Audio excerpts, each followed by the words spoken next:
The Lion 90.7 FM, your campus weather service forecast, sponsored by Penn State Student Affairs. Student Affairs is proud to support The Lion and many other essential student services. Log on to studentaffairs.psu.edu and discover Penn State Student Affairs.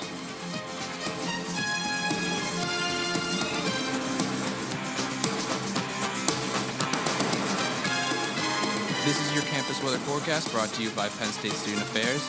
And the weather for this week, today, Monday, is a high of 31 with a low of 15. And Tuesday is a high of 32 with a low of 22. Wednesday will be a high of 29 with a low of 28 with some snow. Thursday will be cloudy with a high of 41, low of 25. Friday will also be cloudy with a high of 42 and a low of 27. Saturday we'll see some showers with a high of 39 and a low of 35. Sunday will be also showers, high of 47, low of 31. And 1 week from today, Monday, will be sunny, actually, a high of 41 and a low of 25. That was your campus weather service forecast brought to you by Penn State Student Affairs. Check them out online at studentaffairs.psu.edu to see your student activity fee live in action. You're listening to the Shmeedock and Beans Show, where we discuss sports topics nationwide. The views and opinions expressed on this program are solely of those producing it and or the people appearing on the program and do not necessarily reflect the views and opinions of the Lion 90.7 FM, its staff, sponsors, or the Pennsylvania State University. For details and a copy of the transcript of today's broadcast, email officers@thelion.fm or write to the Lion 90.7 FM, 125 Hub Roberson Center, University Park, PA 16802. Hey, State College, this is Ross Michael, President and General Manager of your student-run radio station, The Lion 90.7 FM. Thanks for tuning in to today's broadcast, and for all of our showtimes, be sure to check out our website, thelion.fm, where you can also see our most recent blog posts and our upcoming events. Keep it locked here on The Lion 90.7 FM, WKPS State College, the soundtrack to Penn State. All right, and welcome to the first ever episode of the Shmeedock and Beans Show. My name is Austin Smith, otherwise known as Shmeedock, joined by my good friend Clay Tissot, otherwise known as Beans. And Beans, first of all, how are you doing today? I'm doing good, Austin. Doing good. It's a good Monday. I want to do a little quick shout out to my friend Ryan Bogniak. Oh yeah, Bogues. It's his 21st birthday today. Happy birthday, Bogues! If you're listening, we all love you here. I guess before we get into it. Do you think we should tell the viewers why this is called the Shmeedock and Beans Show in the first place? No, let's just get right into it. Yeah, I think that's a good idea as well. Okay, so to start off, I am a devout New York sports fan, Knicks, Giants, Yankees, all of that, and my good friend Clay here is unfortunately a Philadelphia sports fan. How does that feel, Clay? Yeah, it's pretty unfortunate. Winning the Super Bowl a couple years ago, living in the greatest sports town in the United States. Be hard sometimes, but no, I can deal with it. Yeah, okay. So, anyways, this past weekend we had a great weekend in the NBA, All-Star Weekend, marking about the midway point of the NBA season, and we saw a bunch of different events go on. First of all, Kyle Kuzma won Rising Stars MVP with 35 points. What do you think about that performance, Clay? That was a pretty great performance. Rising star to me, it's pretty interesting seeing all the great stars, or the great rising stars, obviously, in the NBA. I remember a couple years ago seeing Giannis play in that game, just give a little glimpse of the MVP caliber player that we would see in a few years. And I feel that's kind of the same with Kuzma. He was kind of slept on in the draft, late first-round pick, especially in that draft with Lonzo. He wasn't really the Lakers' marquee player, but it's obviously turned into that. I agree. And even though there wasn't necessarily a lot of defense played, and that's been a big gripe among fans recently, I was happy to see Kyle Kuzma play so well, just with all the LeBron drama that's gone on about possibly trading him for Anthony Davis and all that. I was happy to see him do well, grab that MVP trophy. I don't know. I just feel bad for all these teammates that LeBron has to play with because of all these trade rumors surrounding him, I can't even just imagine day in and day out, that you're pretty much not wanted on that team. Exactly. Man. Do you think they're going to grab anybody in the offseason? The Lakers? It might be a little too soon to tell, I think. I'd go. My hope is no, 'cause I'm a devout Laker hater. Why? What do you mean? Oh, I hate the Lakers. I don't know. It's mostly based on the fan base, I'd say. Okay. I just feel like they're a little cocky, just because they're kind of tout themselves as like one of like the greatest NBA franchises. Which I mean, But they are. They are. Like I can't argue that. It might just be my own jealousy. I don't know about jealousy, but I don't know. I feel like they're cocky, and ever since like the Kobe era, they really haven't been anything, and they still kind of tout themselves as like one of the best teams and blah blah blah. But it's like if you didn't get LeBron, like you'd be even more bottom. Yeah, I see what you're saying. I mean, they haven't really since Kobe's championship in 2010. Yeah, they really haven't been doing that well. But I don't know. I'm hoping LeBron can take them somewhere. I mean, probably not this year. I don't even know if they'll make the playoffs, to be honest. But I think at least next year they'll be in the running for another championship appearance for sure. Yeah. So moving on, Jason Tatum won the skills challenge over Trae Young in the finals on actually a half-court shot. I think I was actually with you. Was I with you when we were watching this? I think we were watching it. Yeah. So I don't think I've ever been so hyped in a skills challenge in my entire life. Like, right? I mean, I just remember when Luka first made his attempt, everyone was like, "Oh my God, if he just made that!" But for Tatum to win it on a half-court shot, yeah. Especially since these skills competition is a chest pass, a layup, and then a three-point shot. And dribbling. Don't forget about the dribbling. Yeah, Trae Young kind of forgot the dribbling part and just kind of threw the ball down the court. Yeah, yeah. I was honestly, if you look at it, Trae Young you could tell he was trying so hard to win that. Oh yeah. And just to see him like get that half-court shot get hit over him, I don't know. I thought that was kind of funny. I mean, Trae Young knows that he's not going to win Rookie of the Year, so I guess the closest thing he could win is a skills competition. Yeah, and you could tell also when he was going against Doncic, obviously they were traded for each other on draft day. He wanted that. Because do you even think that Trae Young has a chance of being better than Doncic in the long run in his NBA career? I don't think that Trae Young will be better than Doncic. I think what you could make as an argument is that the trade will benefit the Hawks more, is I guess like the only thing you could hope for in that instance. But okay. I think it's pretty cut clear that if their careers go, I mean, barring without injury, Doncic is going to be the number one player out of that draft. Yeah. A lot of people were unsure, obviously, with him coming into the draft, coming out of Slovenia.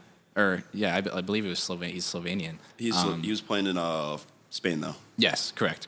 I don't know. A lot of people weren't sure if he was going to pan out, and obviously he's averaging 20 points a game rookie year.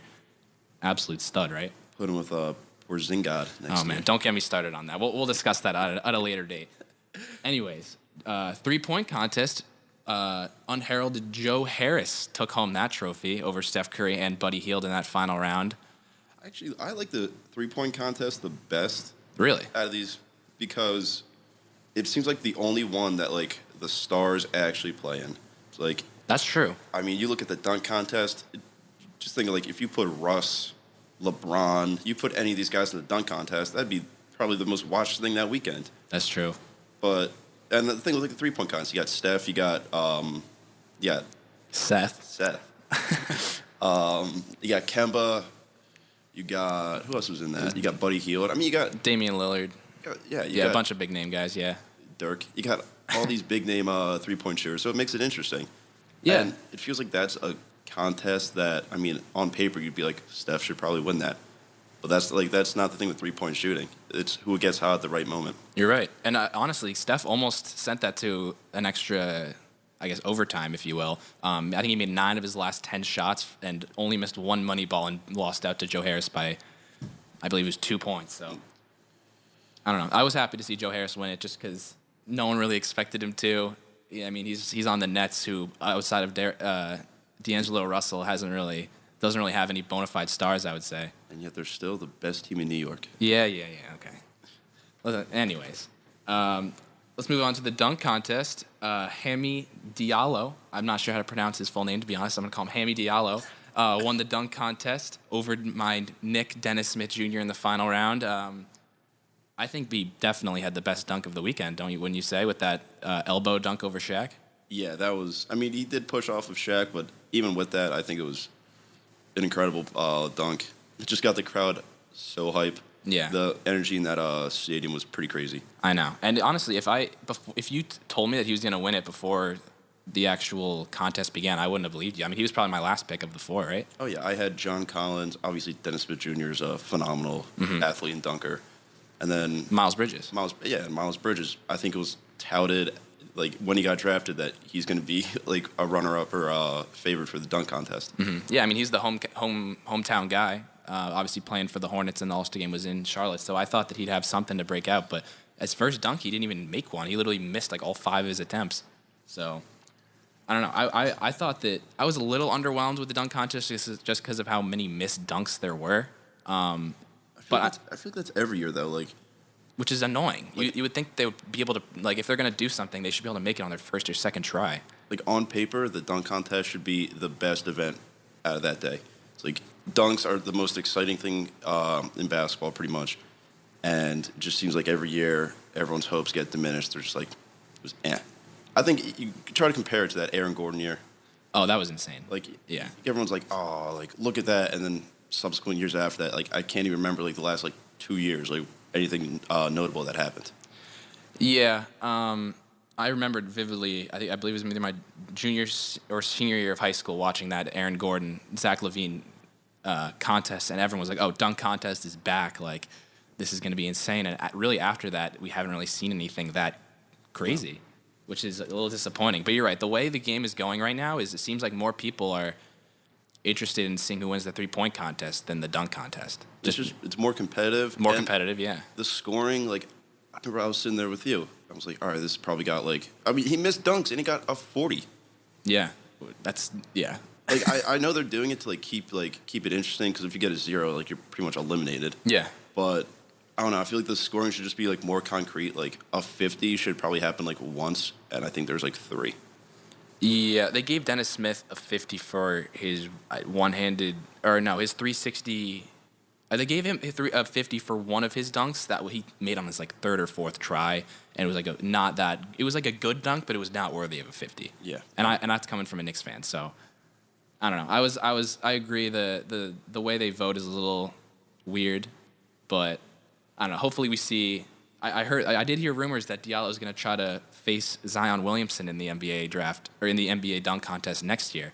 And honestly, I can't imagine him beating Zion. Can you? No, I can't. But I actually have a bigger storyline.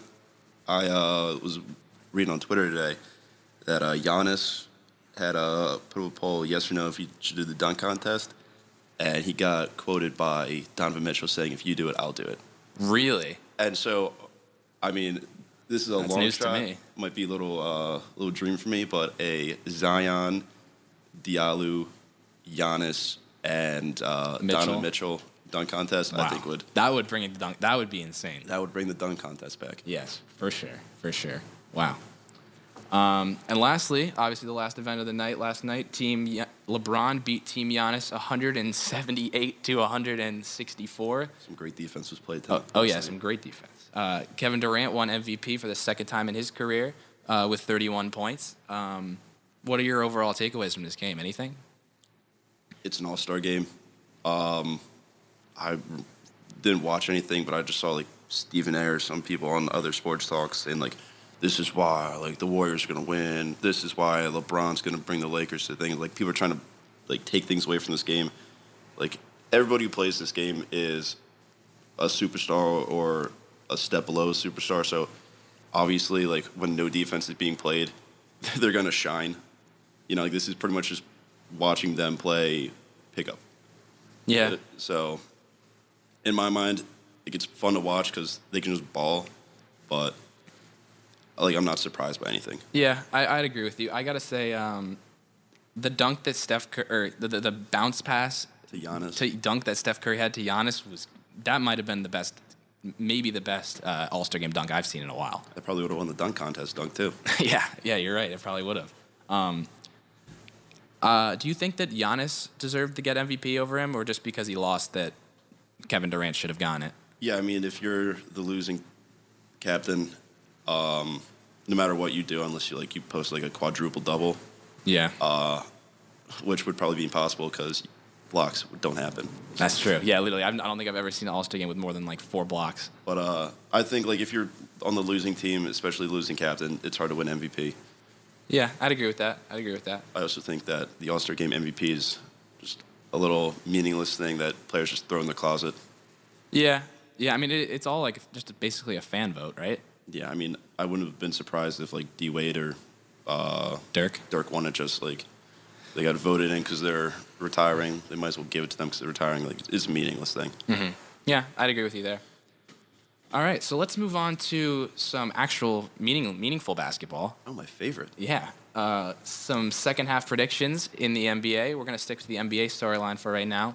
We're going to predict MVP, Rookie of the Year, Defensive Player, Most Improved, Sixth Man, and Coach. We're going to say who's winning right now, if the voting was to be decided today, and who we think will win it by the season's end. So let's start with MVP.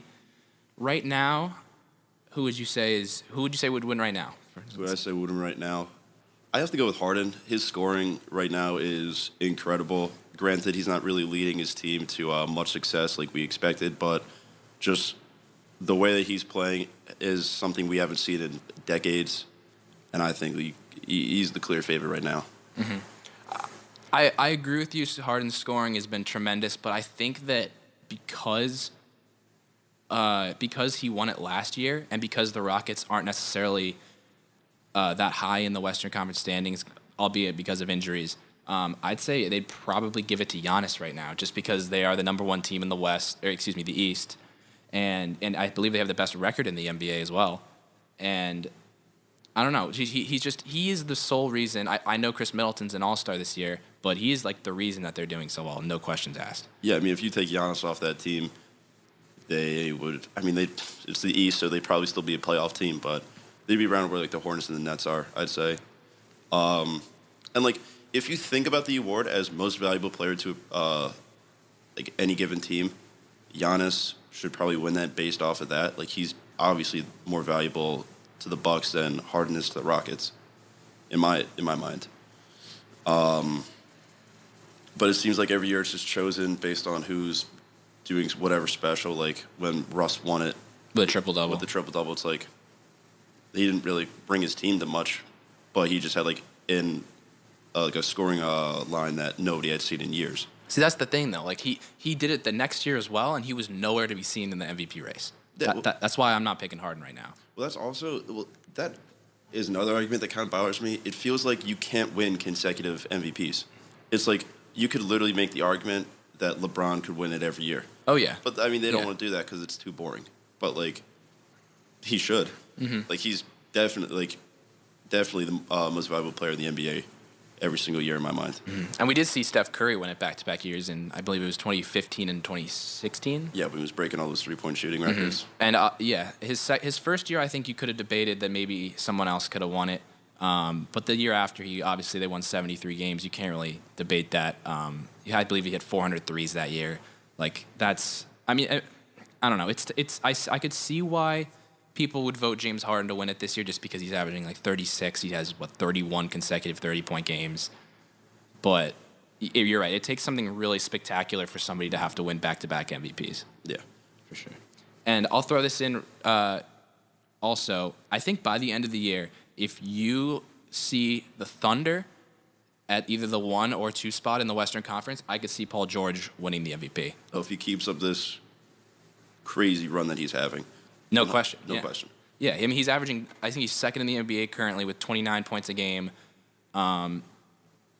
He's leading, literally, him and Westbrook. I can't believe I'm allowed to say this, but Westbrook looks, although he's shooting much worse than he has in the past from 3 and from the field and from free throw, you can't deny that he's definitely becoming a more selfless player.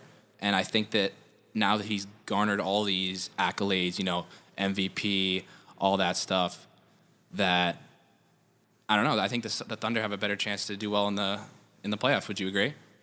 Yeah, I would definitely agree. Less selfish. Russell Westbrook is definitely something that the Thunder need. He really doesn't have too much scoring. Like, his three-point shooting is pretty abysmal. And he's definitely more of a facilitate first, drive second type of player. And it kind of fits like the Paul George play style pretty well. All right, and we actually do have a caller. I'll put him on real quick. All right, Harold, you're on the air. Can you hear me?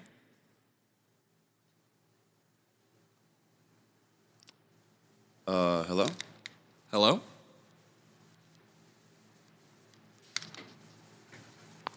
Harold, can you hear me? Yeah, I can hear you now. Hello? Hello?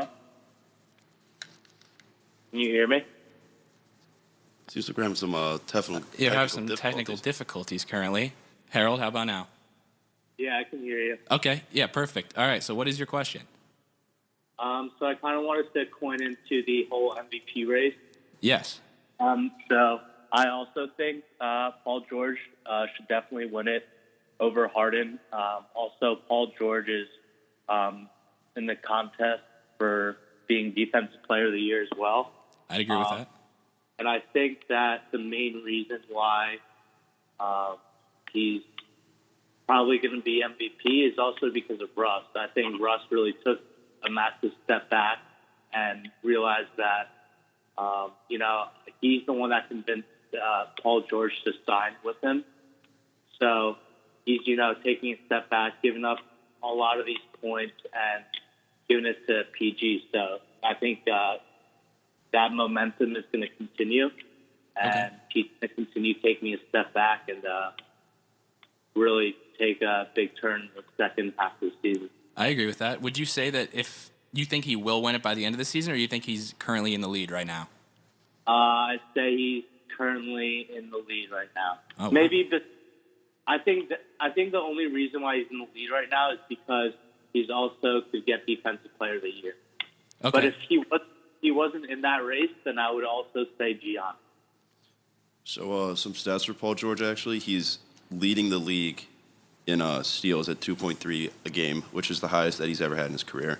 He also has he's averaging 4.1 assists and 8 rebounds on 28.7 points per game with a pretty efficient effective field goal percentage of 54.6. Yeah, and I got to agree with you, Harold. This is probably the best Paul George that we've seen to date. I mean, after that gruesome leg injury a few years ago in the Olympics, people kind of wrote him off, and especially when he re-signed over the offseason with Russell Westbrook, people really thought that, yeah, like, what are you doing, man? You could have gone to L.A. and played with LeBron. But what he's doing right now, you can't really argue that. I think he's unquestionably a top 3 candidate in the MVP race.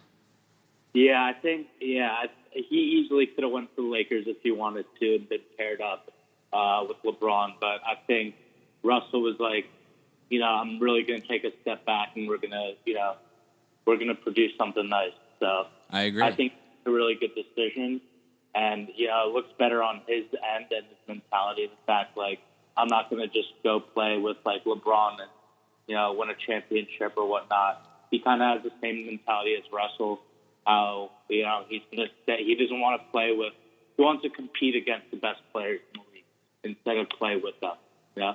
Yeah, I agree completely. I mean, I think as of right now, I mean, it's a great decision. I think we got to wait and see what happens in the playoffs because obviously him and Westbrook did not perform very well last year. Got knocked out in the first round against the Jazz, but you're right. As of how they're playing right now, you can't argue his production. Oh yeah. Yeah, I agree.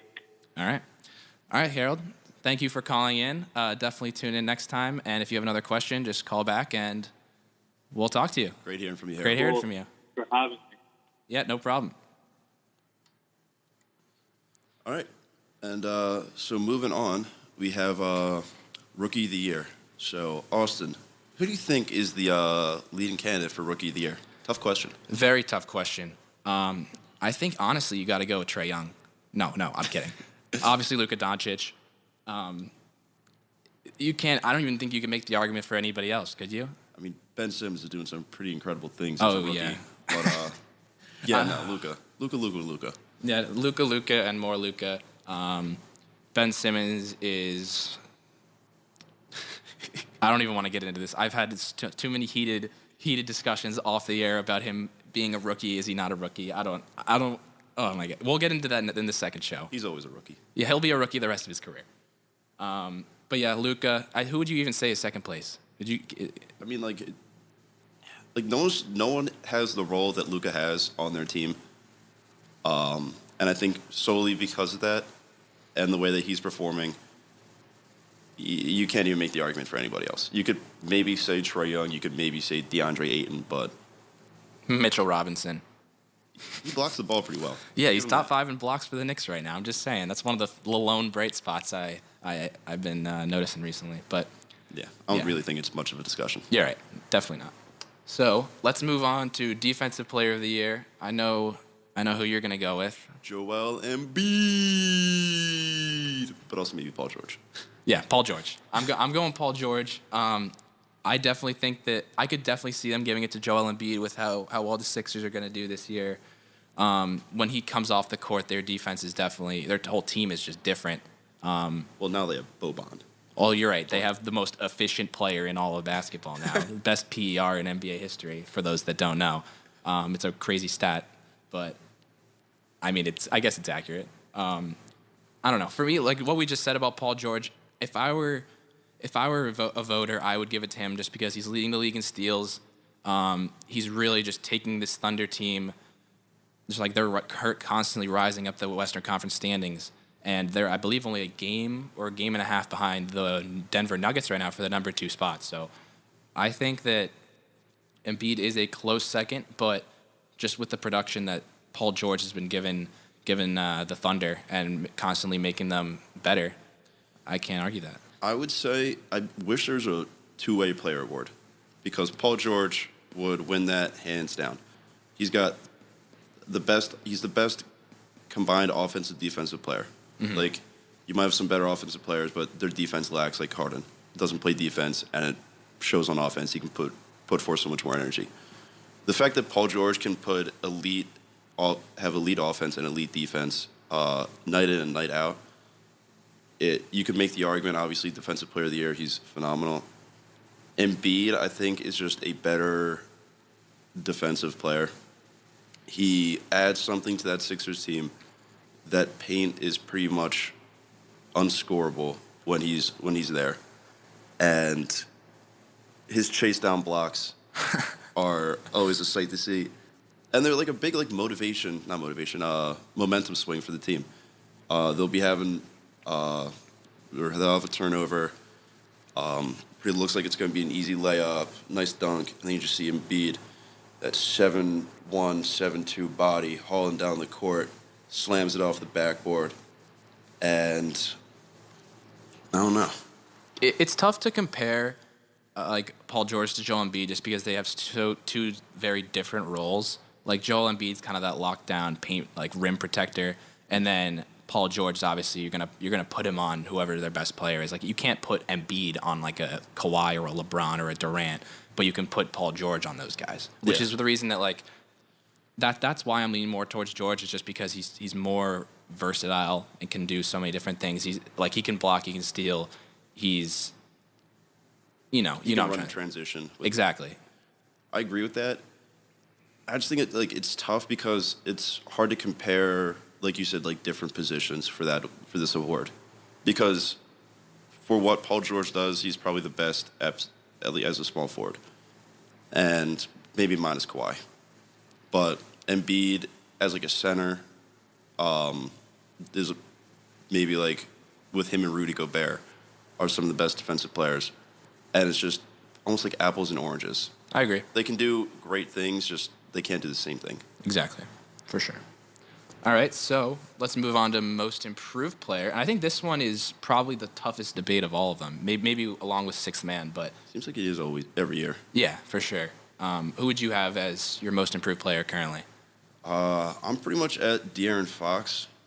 He's taken this Kings team to new heights that a lot of us really didn't expect.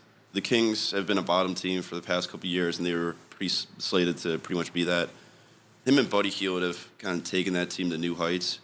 In only 4 more minutes per game, he's increased his scoring by 6 points, from 11 points per game to 17, and has increased his shooting percentage from the field from 41 to 47%. While also, I think this is one of the most incredible ones, is shooting at a pretty impressive 37% from three. And you can make the argument for Siakam, for Sabonis, for even Buddy Hield. I just think that the way that Fox has been able to impact his team is the reason he should win the award. Yeah, I see where you're coming from. The only thing, I'm going to make the argument for Pascal Siakam on the Toronto Raptors just because of obviously how good the Raptors are doing, how well the Raptors are doing right now. Obviously, the East is a much weaker conference than the West, but since the Kings aren't really guaranteed to even make the playoffs in the first place, I think that the committee will probably end up giving it to Siakam. I mean, he went from 7 points per game last year to 16 points per game currently. And I'd argue that he could have, if one of those Eastern Conference All-Stars didn't play this year or didn't play yesterday, he might have been the next man up to get the All-Star bid. Over Tobias Harris. Yeah. Over Jimmy Butler. Yeah. It's a pretty bold statement right there. Well, okay, this is my reasoning. So, not Joel Embiid. Tobias Harris was only been on the Sixers in the East for 5 games, 10 games. 4 games. Yeah, and then Jimmy Butler, of course, is definitely a better player than Siakam. That's not even a debate. But I don't know. He's had a little bit of a down year. I think getting himself kind of gel into that Sixers system, and like I said, Toronto is number 2 in the East right now. Toronto is currently 1 game back of first place. Exactly. So I don't know, that combination, and not to mention they just added Marc Gasol, but the combination of Lowry, Kawhi Leonard, Marc Gasol, and Pascal Siakam, not to mention good role players like Serge Ibaka and Danny Green and Van Vliet, Wichita State alum, love you, Ron Baker. But all these guys, no one expected this production from Siakam. I think Fox people kind of were okay, this is a lottery pick. People thought he would be good. He was expected to pick up his production. I'll agree with that. And like you said, Pascal Siakam wasn't really expected to fill much of a role. But when you're averaging 16 points per game with a lot of high scorers on his team, it's not like he's the only scoring threat. You got Kyle Lowry. Kawhi is going to put up 25 a game. And now you still had Valanciunas on the team who's, maybe an 8 points per game center. The fact that he's been able to kind of edge his role into this team as a legit scoring threat, I could see the argument. Yeah, for sure. So let's move on to 6th man of the year, which I think is another tough argument. I'm going to go, I guess actually we got the same vote. Are you going with D Rose? I'm going with D Rose. I want Lou Williams. To me, could win this every year. He should not be a bench player. Because he's a former Sixer. Is that your reasoning? I love Lou Williams. I mean, every trade deadline, I'm hoping he comes back to Philly. Actually, interesting stat about Derrick Rose right now. He's having his best year since he was on the Knicks. Just throwing that out there. Last time he averaged 18 points per game was when he was on the Knicks a few seasons back. Obviously, he's much more efficient currently on the Timberwolves than he was on the Knicks.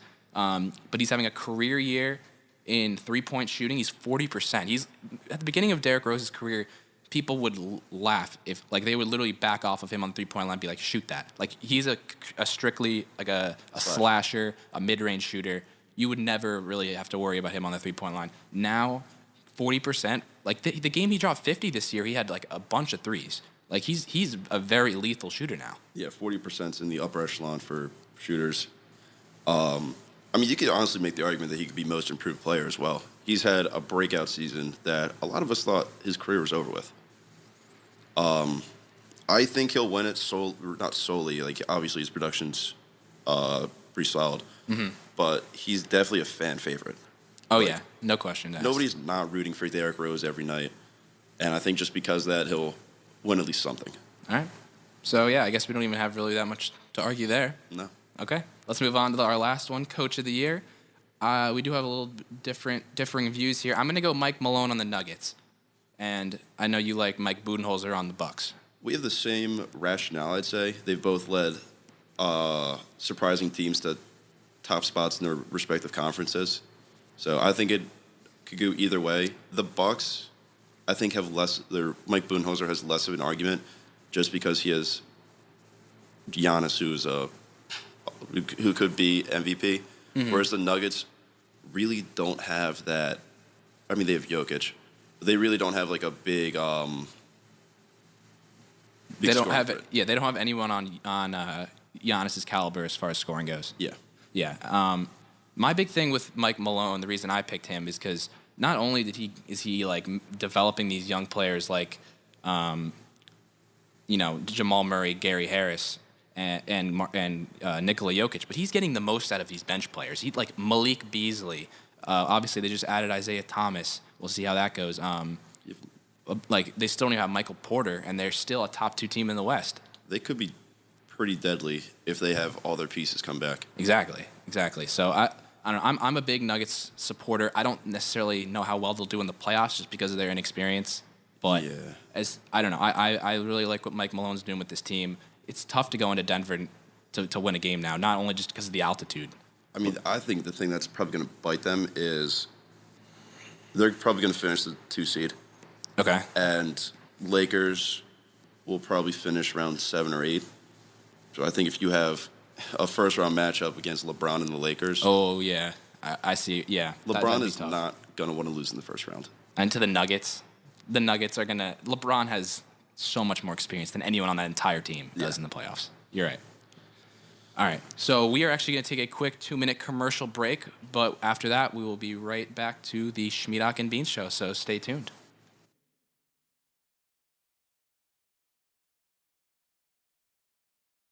What's up, everyone? Hey, my name is Carly Rae Jepsen. But I need to tell you something. I like all the music, and you play all the kind of music I like. I like it a lot.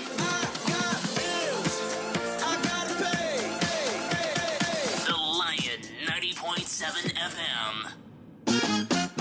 Motown morning, 6 to 9, all the time. All right. Yeah, you know what I'm talking about. We'll get you clown walking And jive talking. Oh, you said it, brother. I don't need a shovel to dig that Motown. Soulsville, baby. Every morning from 6 to 9, taking you from Soulsville to Hitsville, right back to Happy Valley. Only on the Lion 90.7 FM.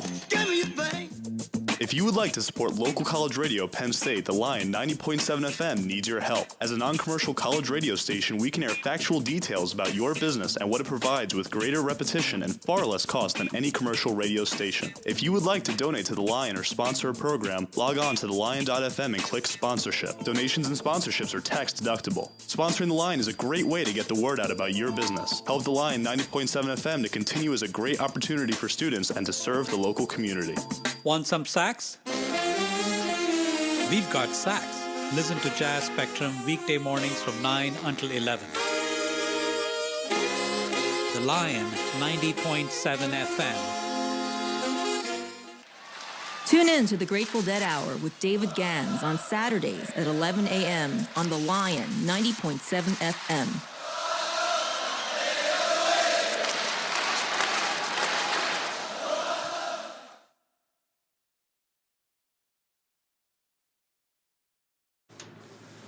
All right, so we are back here at the Shmeedock and Beans Show. I'm Austin Smith, joined by Clay Tissot for those just tuning in. But let's start off with so there's a few games that start big games actually that start the second half of the NBA season. The first one is actually not until Thursday, but we're going to preview some of these ones. So Celtics Bucks is this Thursday on TNT, I believe. Do you think this is a potential Eastern Conference Finals matchup? I'd say, I don't know. I really don't have much faith in this Celtics team. Obviously, on paper, they probably should win the East, make it to the finals. Their chemistry really is just not meshing. So I think that it could be an Eastern Conference Finals matchup. I see them getting bumped in the second round, but regardless, I think it's going to be a great game. Yeah, if I had to pick the winner of this, I'd probably go with the. I'm probably gonna go with the Bucks. Who's home? I believe it's the Bucks. Yeah. In Milwaukee. But I think this could. I also don't think this is going to be a Eastern Conference Finals matchup, but not because of the Celtics. I think because of the Bucks. Really? You don't think the Bucks will have enough experience? I don't think the Bucks. Yeah, I don't think the Bucks make the conference finals. I think, and you're not going to like this as a Sixers fan. I think it's going to be Celtics and Raptors. I think that's a possibility. I think with the East, you could plug in any of the top 4 teams. You could plug Sixers, Bucks, Raptors, Celtics. Each of them have a pretty convincing argument as to why they should be in the Eastern Conference Finals. Yeah, and I don't know. I just have a lot of faith in Brad Stevens, and there's been a lot of criticism surrounding him saying, oh, he's not good with star players. He can't, now that he has Kyrie Irving, they're doing worse. And if you look at the stats, the games that Kyrie Irving hasn't played in, they're averaging more points per game, more efficient field goal percentage, all these different things. But you're not going to win. You're not going to win a title without Kyrie Irving. You're not going to win the East without Kyrie Irving. Yeah, Terry Rozier, it's pretty scary. Oh, yeah, scary Terry. But he's not going to be able to lead you against Toronto Raptors. Yeah, and I don't know. Like I said, I'm a big believer in Brad Stevens, and with my thing with the Sixers is just I'm not totally sold on their experience yet, just because you kind of threw all these guys, all these new guys, in either whether that's Tobias Harris, even Jimmy Butler, Mike Scott, Boban, all these trades. I think it's just a little too early for them to all mesh and take that next step. Now, next year, I think it's a different story. I don't disagree with you. And the way that the comparison I'll make is the Thunder last year had star talent. Mm-hmm. They had Russ, they had PG, Carmelo. They had Steven Adams. And on paper, that team's great. They get bumped in the first round. Now, what really did they change this year? They just re-signed Paul George, got a big commitment, and he and Russ kind of developed their chemistry a lot. I think similar with them, if the Sixers are able to do that in this offseason, they'll be a much more productive team than they are currently. Yeah, I agree with that. Yeah, I don't know. It's like I said. I mean, the combination of Brad Stevens, Kyrie Irving, and they just have so much depth. And obviously, Kyrie Irving's been on the big stage. He's been to the finals before, and all these role players have gotten all that valuable experience from last year. Yeah, Jason Tatum. Yeah, and that team is the one that, just no offense, but they just pretty much handled the Sixers last year, and they're adding now Kyrie Irving and Gordon Hayward. So Gordon Hayward's kind of taken on. He's been pretty disappointing. Well, I mean, you can't really expect someone coming off that gruesome leg injury to. I mean, he's been getting better. He's had a few 30-point games. I think he's the X factor. What you're getting from Kyrie. Tatum at this point's pretty much shown what he's going to produce. Jaylen Brown, I would think too. Jaylen Brown, Al Horford, what you're going to get from these guys. If Gordon Hayward can be the player that Boston thought he was going to be when he came to them, then I'd say there'd be a pretty good team to make the finals. Yeah, I really just think it relies on Gordon Hayward. I agree with that completely. I mean, I think that by playoff time, Gordon Hayward will definitely be better than he has been. Now, I'm not saying he's going to be the Gordon Hayward of old, but I think he'll be a great spot-up shooter. I mean, you don't lose that shooting ability even with that injury. He definitely loses some athleticism, some of that lateral quickness, but I don't know. Until the Celtics lose, I'm always going to ride with Brad Stevens, the better coach in the long run. Okay. So let's move on to Rockets and Lakers. Do you think that the Rockets can replicate their success from last year if they have a healthy lineup come playoff time? No. And I think no, because they lost some pretty key players in the offseason. Obviously, they re-signed their stars. You got Capella, you got Harden, and you got CP. But losing Ariza and some of these 3-and-D wing players really just hurts their overall team. Harden has pretty much proven that he's going to shoot, he's going to score incredible numbers every night. But he's really it's not going to help the team. And I feel like if they maybe get some buyout players, just some bench defense, then they might have a shot. But currently, I really don't see them going far in the playoffs. Yeah, I agree with you there. Losing Trevor Ariza, I think, was pretty big for them. Who's their starting small forward currently? It's been like a bunch of different. They've been like weaving in a bunch of different guys, but I like PJ Tucker a lot. I know they just acquired Amon Shumpert, who is also a former Knick, but I love the Amon Shumpert acquisition. I think that's going to be really big for them. Just another 3-and-D guy. It's tough to say because the West has gotten so much tougher this year, and I want the Rockets to do well, and I think they have the potential to do that well, but it's tough because the way that James Harden is playing right now is just a lot of ISO ball, I think it's like in Harden's last like 80-something field goal makes, like one of them has been assisted on or something like that. So I don't know if you can really keep that production up come playoff time. And I know Chris Paul definitely helps getting him back, getting Capella back. But I mean, there's always the risk of Chris Paul's hamstring injury flaring up again. I don't know, especially with how well the Nuggets and Thunder have been playing. It's tough for me to put the Rockets even in past this conference semis. Yeah, the West is just too powerful in my mind. Yeah, I agree. Now, as far as the Lakers go, will LeBron miss the playoffs? Because there's a real chance of that. That's kind of on LeBron. The Lakers are going to make the playoffs because of LeBron, and I hate to say it, like they're going to miss the playoffs because of LeBron. He's the only like decently or pretty only superstar on that team, obviously. Besides Kuzma, you really don't have too much to bank on. Like Brandon Ingram. I'm not a huge Brandon Ingram believer, to be honest. He's been getting better. He has, but he's not gonna lead you to any playoff wins. Yeah, I mean there's times he has like 25 a game, but like he's so up and down that like I don't know. Yeah, you're right. Outside of Kuzma and LeBron, you really can't count on anybody. You really can't count on anybody. I mean, Lonzo Ball's injured and he can't even make jump shots when he is healthy, and LeBron feeds off of these guys that can shoot. I mean, Josh Hart maybe will get some good minutes. But these are guys that you're just like, I hope that he does something. Exactly, and I'm not even arguing that I think LeBron will make the playoffs, but I don't see him getting out of the first round against really any of these guys, unless maybe the Nuggets just because they're inexperienced. But if they have to play the Thunder, the Warriors, even the Rockets, maybe I don't. Maybe the Rockets. Capella comes back. Okay, yeah, I agree with you there. The problem with the Lakers, if they do make the playoffs, is they're going to be one of the lower seeds, and which means you're going to have to play the Warriors, the Nuggets, the Thunder, and that's really not been where LeBron's been at every year. He's always been the top of the conference, and he kind of is guaranteed to make at least like the conference semis or the conference finals every year. Yeah, literally just like doesn't even have to try because he's playing all these bottom teams. But now that he is a bottom team, he's really going to have to step it up. So who would you put the blame on if let's say they do miss the playoffs? Is it solely on Luke Walton?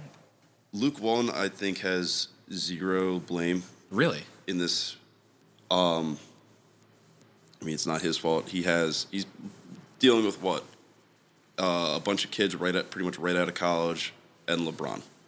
It's like LeBron is probably going to do most of the coaching. I think that was a given, pretty much whoever the coach is. So like Luke Walton, I really don't think has too much to blame. I don't think he has too much to do with any success they get either. To me, he's just a figurehead. I think the main blame goes on LeBron and Magic. LeBron not being able to recruit some stars, and same with Magic, not being able to put enough shooters, enough players around LeBron. Yeah. It really goes back to that Paul George thing, if you ask me. What do you mean? Instead of trading for him, they were waiting for free agency to try to sign him. Yeah. I mean, there's definitely a lot of potential for this offseason for LeBron. I mean, there's like Klay Thompson, Kawhi Leonard, KD. I mean, I don't really realistically think the Lakers are going to get any of those guys, to be honest. They're going to get somebody. I just don't think, like, they're not going to be able to get, like, an Anthony Davis caliber player. Yeah, I mean... They're not going to get Klay Thompson. Man, I want LeBron to get somebody because just for the sake of the league, and the league will be better when LeBron's teams are good. Yeah. But you're right. It's Man, it's tough. I can't really picture them getting anybody. I'm sure they will get someone, like you said, but I don't see them getting Anthony Davis, like any of those tier 1 guys. Like, I could see them getting Kemba. I agree. I could see them getting Kemba. And Kemba is, obviously a huge upgrade over Rondo. And Lonzo. But he's not going to, change the entire dynamic of the Lakers and make them into a perennial finals team. I agree. I think this is until LeBron misses the playoffs, I'm not really going to put it past him. Like he'll most likely make the playoffs. I'd be shocked if he didn't. Do you know what their percent chance is to make the playoffs? What is it? 8. 8? 8. Is their schedule that hard? I don't think it's a hard schedule. I just think they're not. They just don't think this team's going to mesh. Hey man, it's LeBron. Until he misses the playoffs, I'm not going to doubt him. Anything's possible. I agree with that. Yeah. All right. So next is the Spurs and the Raptors. The Spurs are kind of a tricky team to evaluate because they just got DeRozan this year, and they do have LaMarcus Aldridge and a bunch of these kind of core guys, but they don't have Duncan, they don't have Ginobili, they don't have Parker, they don't have Kawhi. How far can Popovich really take the Spurs? Second round, third round. Third round?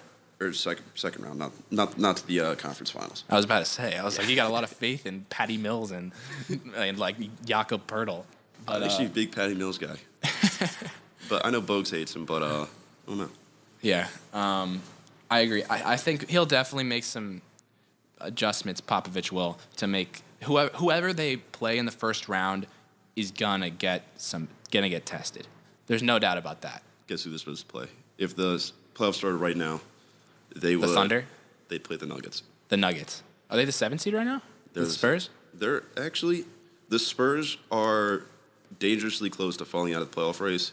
7th seed, 1 game ahead of the Clippers, 2 games ahead of the Kings. Huh.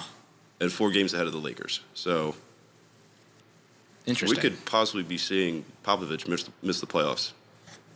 This is another thing.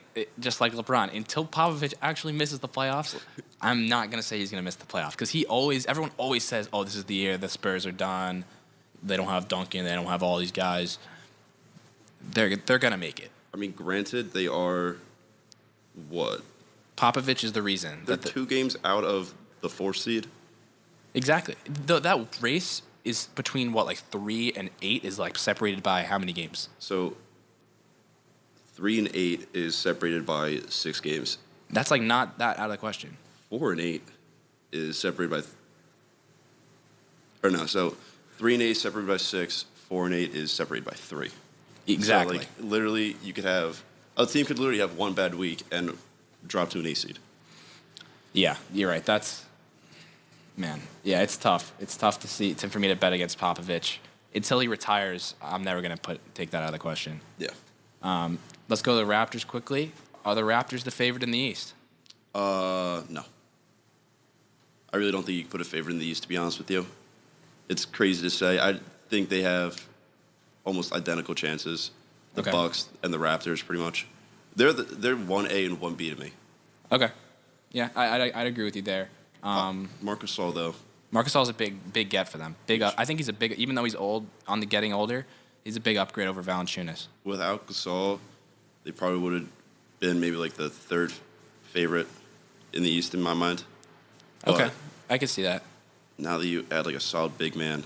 Yeah, they really didn't give anybody up for him either. DeLon Wright. Valanciunas. Yeah, you're right. All right, now we do only have 5 minutes remaining in our show, so we're going to do these last 2 games relatively quickly. The Jazz face the Thunder this weekend. Thunder. Donovan Mitchell's overrated. Okay, no.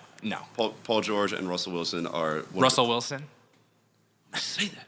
You always say Russell Wilson. I'll just say Russ. Yeah, Paul George and Russ are one of the top 2 tandems in the league, so... I'm going Jazz just because I am a huge Donovan Mitchell guy, but I'm even more of a Joe Ingles guy, and you know that. I'm a big Joe Ingles guy. I love Joe Ingles. Dude, the Jazz, everyone sleeps on the Jazz. Quinn Snyder is the 2nd best or 3rd best coach in the entire league. I'll say that right now. Okay. He's amazing. Okay, Austin. You'll see. We'll revisit this on Monday, and the Jazz will have won, and you'll see. Okay. Rockets Warriors. How does James Harden play after his crazy performance against the Warriors last time? Obviously hitting that contested three. Yeah, how do you see him playing? He's going to drop 35 to 45. They're probably going to lose. Yeah, I agree. I mean, he has had what, like 6, 7, like a week of rest, pretty much. Yeah, I mean he's gonna pop off. Yeah, I could see him going for like 40, probably losing 40 points, like 8 assists, something like that. 4 for 13 for 3. Yeah. All right, and then a couple last bullet points before we go. Are the Warriors winning the title again? And if they do, who leaves in free agency? Warriors winning the title. Boogie's gonna leave. Sign a max deal with somebody, maybe the Lakers. Okay. But I think they're going to re-sign Clay, re-sign Durant. Durant's not going to the Knicks. Don't get your hopes up. All right, well, we will address the Kevin Durant to the Knicks part next show. But for me, I'm gonna say Durant leaves and Bogey leaves, and the other 3 stay for now. All right, so that was the first ever episode of the Shmeedock and Beans Show. I'm Austin Smith, joined by Clay Desat. And, I guess Shmeedock joined by Beans. I should just start saying that from now on. Yeah. But thank you guys for listening in. We'll see you next Monday from 2 to 3. And, yeah, thanks for listening. See you next time.